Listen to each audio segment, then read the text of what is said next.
On ne peut influer qu'au regard de notre rapport de force, c'est-à-dire d'abord de mettre Nicolas Sarkozy au pied du mur par rapport à ses promesses. Je rappelle qu'il avait dit pendant la campagne électorale, l'Europe vous protégera contre les délocalisations. On sera plus un continent passoire. On va le mettre face à ces contradictions. Où en sont vos promesses? Quelles initiatives prenez-vous au niveau européen?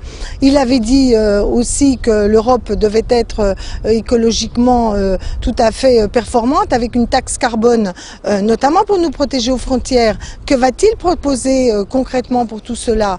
Voilà, donc on va le mettre au pied du mur. Et puis il va falloir aussi que nous pesions auprès de nos collègues européens qui ont quand même une large tendance à avoir fait des compromis avec la droite et qui n'ont pas su porter l'espérance des peuples en Europe. Et c'est pourquoi la social-démocratie est dans une crise profonde.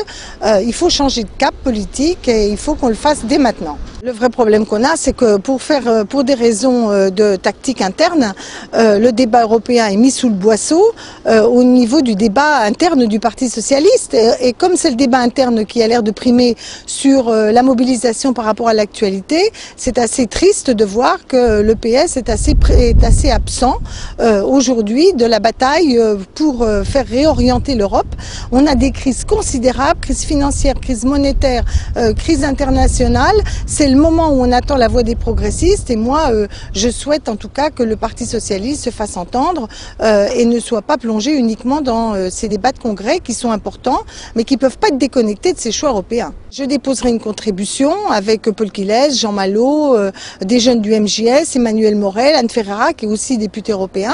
On va déposer une contribution sur justement ces choix.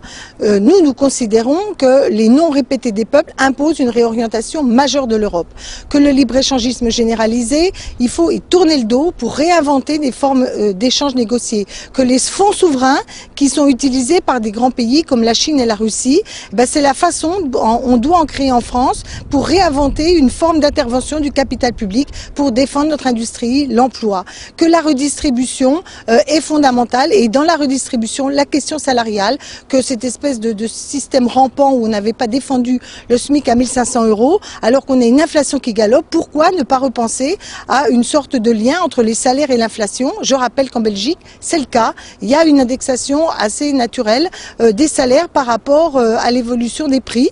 Il faut donc reprendre notre pensée économique, reprendre l'offensive et par ailleurs, pour ma part, j'ai la conviction que le PS seul ne peut pas le faire, qu'il faut le faire dans le cadre de l'unité des forces de gauche avec un grand parti qui fédère toutes les forces de gauche et qui évidemment les dépasse en même temps. Merci beaucoup Marie-Noëlle Lienemann. Merci, au revoir.